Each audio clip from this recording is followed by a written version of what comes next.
Dark Crisis, The Deadly Green issue 1, Ram V, Alex Perkinadel, and Dan Waters writing, and there's a few artists on it as well. I'll give you them in a wee second when I'm on the page. So yeah, this is basically a group of characters go off on this little side mission to try and figure out, and we see the result of it in the main book already, which is they've got Pariah's original contraption. But this, you can tell why Ram V's been put on this as what is one of the writers. I was expecting a main story and like 2 backups because of the 3 writers. It's not that at all. It's just one big story. Yeah, those writers are all part of the White Noise group, which is like, you know, those, and I think maybe 1 or 2 others that are like, you know, a bunch of British writers that all share a studio and kind of work together pretty closely on a lot of things. Interesting. As far as the art goes, there's 4 artists. It's just kind of split up in various ways. Daniel Bayliss is one of the artists. Tom Derenick has got a section. We got George Cambadis and Brent Peoples. So at first I thought it was just split up evenly, but it's not quite. There is a little bit of like back and forth. So yeah, so they are obviously very inconsistent because of this, unfortunately. That's the first thing that I would say right there. So this is kind of weird. Basically, they're wanting to investigate why the darkness is corrupted, and Alan Scott's there, and they bring in his kids. They bring in Obsidian and Jade because Obsidian especially is connected to the darkness, and he can tell it's corrupted, and they want to investigate it.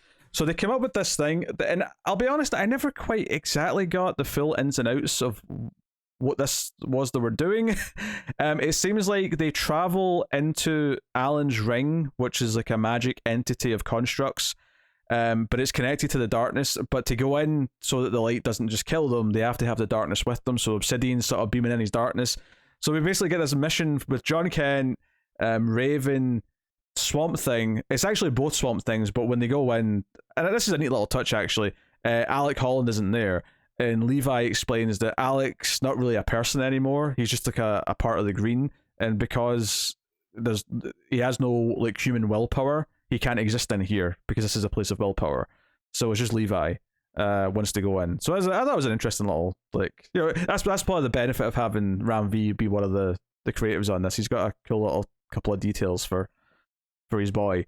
But yeah, so they go in, and Constantine goes in as well, but he gets separated and talks to Upside Down Man that I think turns into Trigon, and then eventually, you'll know better than I do. Who's the demon with the wings that he talks to a lot? Who talks to? The Constantine talks to. I didn't get who this was, to be honest. But I'm assuming if you're a Constantine fan, you'll know who it is. I don't know off the top of my head. He said he liked David Bowie. That could be a lot of things. Let's be honest. What the hell? Well, when I get to the pages, maybe you'll have some context clues. Maybe, yeah. I can describe it a little bit better.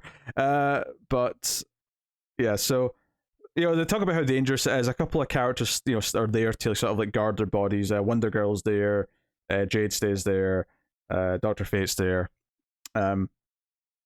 But they go in, and as far as the quality of the book goes, now that I've set up what the concept is, it's kind of a mixed bag of an issue, and I think I felt a little conflicted reading it because there's little moments with like Swamp Thing or John that I like, and there's like the ultimate thing they get, but this is an oversized book. This is like an annual sized book. It's like 40 pages or whatever. And I don't think it needs to be that long. I think it feels stretched out. I think it feels like there's a lot of excess in here that I don't think need to be there. And I felt like this weird journey inside this, inside the ring of willpower that's all nothing but constructs, and constructs from Alan Scott's ring. So still green, but obviously the flame rather than the traditional Green Lantern Corps constructs. So you've got Swamp Thing, Raven, and John in here, but the thrust of the plot for the middle of the issue is that the darkness that's in here is corrupting them, and they start kind of like not trusting each other, specifically not trusting Raven, because Raven's also connected to the darkness, because she's got, evil in her because of Trigon and all that. And that's why she's here, because she can navigate better, because she's lived with it her whole life.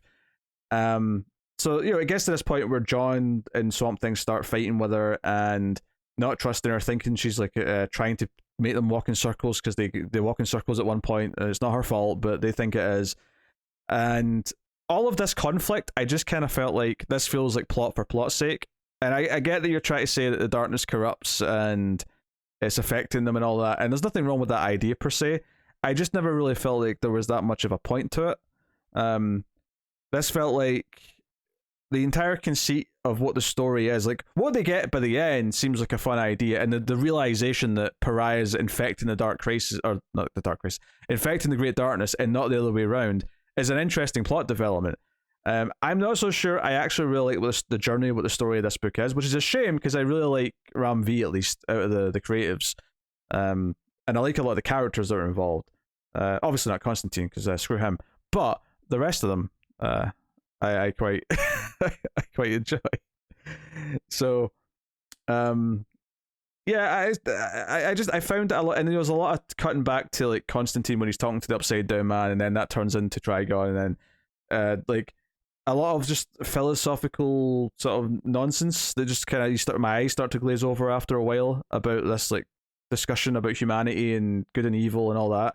It didn't really feel like it had much like shape to it that felt like it had a point, other than to just sound, kind of smart and like, oh, we're talking about things. The killer thing towards the end is that Levi kind of like surrounds John in like a green armor of sorts, made of like Swamp Thing looking vines, to give him the power to like get through and stuff like that. So that's kind of neat. Yeah. So yeah, the dude that Constantine talks to has got big red wings. The only thing I can think of with the Bowie reference would be Lucifer. I think maybe Lucifer. Yeah. Because obviously Lucifer in the Vertigo take on Lucifer that Constantine interacted with a lot was modeled on Bowie, so that's kind of the only thing I can think of there. But I don't know, maybe this is a different take on it that they've been using in DC Universe lately that I've not seen. Yeah, Constantine just says at the end, don't worry about me, all I did was have a little chin wag with the dark. That's all he says about it to the others when he gets back. This is definitely something where I think a Constantine reader would probably just know who this is. Yeah, that's my best guess. But obviously, Lucifer typically doesn't look that demonic in the Vertigo stuff, but maybe in... Well, he's not demonic here. He's got wings. He's got maybe pointy ears, but that's about it. Okay. Yeah, I'm going to guess Lucifer then. Yeah, I think he was impersonating Upside Down Man and then Trigon, but when he ultimately turns into this, he's just like a sort of naked human with red wings. Yeah. Okay, we'll go with that. Okay, there we go. So yeah, I felt a little unfulfilled with this. Obviously, the art being inconsistent as well. Like I would have been nice as well because once they go, it'd have been nice if it was one artist for everything back in the basement of the Hall of Justice. Where they weren't inside the ring, and then maybe a different artist for inside the ring. But it doesn't work like that. Like when we get back to there, I mean, we do cut back there a couple of times throughout the issue when it's the other characters talking about Alan being in pain or needing help, and his kids have to kind of like help him through because to make this work, because Obsidian's like blasting darkness into him, he's effectively having like a waking nightmare the whole time whilst they're inside his ring. The whole thing's like, I never really quite understood like the explanation from Obsidian at the start of to what they were exactly doing. And like they were going into this ring to check out if what was going on with the darkness. Like I just sort of vaguely got it. I didn't really quite like feel like I had it properly was it kind explained. Of just something about it too hard? It felt like that. Yeah, I never quite got exactly what it was going on necessarily, or why this was going to work. So I felt just a little bit like at arm's reach from the comic at all times. I think because of that. Like I say, the central conflict. I thought so. Sadly, despite the fact that I like a lot of these characters and I like Ram V, I think I'm landing on something like a 6 for this. Like I do not think it's like a essential read for the event by any means, which it didn't need to be good necessarily. But yeah, I felt a bit unfulfilled and just like it was an overlong issue. It felt overlong. I felt a little disheartened by it by the end, which is a shame. For all the reasons I stated, but at the same time, it's not the worst thing ever. And I suspect that if you're a bigger Constantine fan, you probably get something more out of it than I did. It sounds kind of typical event tie-in fare.